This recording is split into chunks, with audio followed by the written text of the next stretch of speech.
ಎಲ್ರಿಗೂ ನಮಸ್ಕಾರ. ಇವತ್ತಿನ ವಿಡಿಯೋದಲ್ಲಿ ದೇವಸ್ಥಾನಕ್ಕೆ ಗೋಪುರ ಯಾಕೆ ಕಟ್ತಾರೆ ಅನ್ನೋ ಅಚ್ಚರಿ ಮಾಹಿತಿ ಬಗ್ಗೆ ತಿಳ್ಕೊಳ್ಳೋಣ.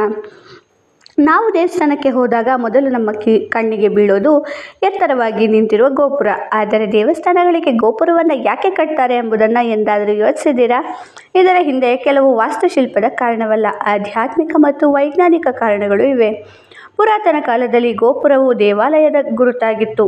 ದೂರದಿಂದಲೇ ಭಕ್ತರಿಗೆ ದೇವಸ್ಥಾನದ ಸ್ಥಳವನ್ನು ತಿಳಿಸಲು ಅದರ ಉದ್ದೇಶದಿಂದ ಎತ್ತರವಾದ ಗೋಪುರಗಳನ್ನು ನಿರ್ಮಿಸಲಾಗ್ತಿತ್ತು. ಗೋಪುರವನ್ನು ನೋಡಿದ ಕ್ಷಣವೇ ಭಕ್ತರ ಮನಸ್ಸಿನಲ್ಲಿ ಭಕ್ತಿ ಮತ್ತು ದೇವರ ಸ್ಮರಣೆ ಮೂಡುತ್ತದೆ ಎಂಬ ನಂಬಿಕೆ ಇದೆ.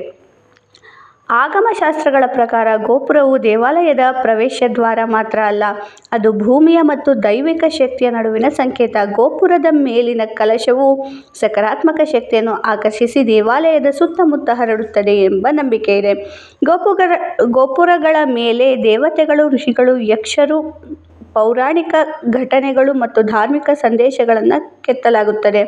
ಇದರಿಂದ ಓದಲು ಬರೆಯಲು ತಿಳಿಯದ ಜನರು ದೇವರ ಕಥೆಗಳನ್ನು ತಿಳಿದುಕೊಳ್ಳಲು ಸಾಧ್ಯವಾಗ್ತಿತ್ತು. ಒಂದು ರೀತಿಯಲ್ಲಿ ಗೋಪುರವೇ ಪುರಾತನ ಕಾಲದ ಜ್ಞಾನದ ಪುಸ್ತಕವಾಗಿತ್ತು.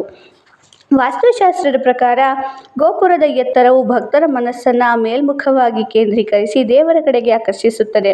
ಗೋಪುರವನ್ನು ನೋಡುತ್ತಾ ದೇವಸ್ಥಾನ ಪ್ರವೇಶಿಸಿದಾಗ ಮನಸ್ಸು ನಿಧಾನವಾಗಿ ಶಾಂತ ಸ್ಥಿತಿಗೆ ಬರುತ್ತದೆ ಎಂದು ಹೇಳಲಾಗುತ್ತೆ. ಇನ್ನೊಂದು ವಿಶೇಷವೆಂದರೆ ಗೋಪುರದ ನಿರ್ಮಾಣದಲ್ಲಿ ಬಳಸಿದ ಕೆಲವು ಲೋಹಗಳು ಮತ್ತು ಕಲ್ಲುಗಳು ಪರಿಸರದ ಶಕ್ತಿಯನ್ನು ಸಮತೋಲನಗೊಳಿಸುತ್ತವೆ ಎಂಬ ನಂಬಿಕೆಯೂ ಇದೆ. ಆದ್ದರಿಂದ ದೇವಸ್ಥಾನದ ಗೋಪುರವು ಕೇವಲ ಅಲಂಕಾರಕ್ಕಾಗಿ ಕಟ್ಟಲ್ಪಟ್ಟದ್ದಲ್ಲ, ಅದು ಭಕ್ತಿ, ಜ್ಞಾನ, ಸಂಸ್ಕೃತಿ, ವಾಸ್ತುಶಾಸ್ತ್ರ ಮತ್ತು ಆಧ್ಯಾತ್ಮಿಕತೆಯ ಅದ್ಭುತ ಸಂಗಮವಾಗಿದೆ. ಮುಂದಿನ ಬಾರಿ ದೇವಸ್ಥಾನಕ್ಕೆ ಹೋದಾಗ ಗೋಪುರವನ್ನು ಕೇವಲ ಕಟ್ಟಡವಾಗಿ ನೋಡಬೇಡಿ, ಅದರ ಹಿಂದೆ ಅಡಗಿರುವ ಸಾವಿರಾರು ವರ್ಷಗಳ ಪರಂಪರೆಯ ಮತ್ತು ಮಹತ್ವವನ್ನು ನೆನಪಿಸಿಕೊಳ್ಳಿ. ಗೋಪುರವು ದೇವಾಲಯದ ಕಿರೀಟ, ಭಕ್ತಿಯ ದಾರಿಯ ಮತ್ತು ಸಂಸ್ಕೃತಿಯ ಪ್ರತೀಕ.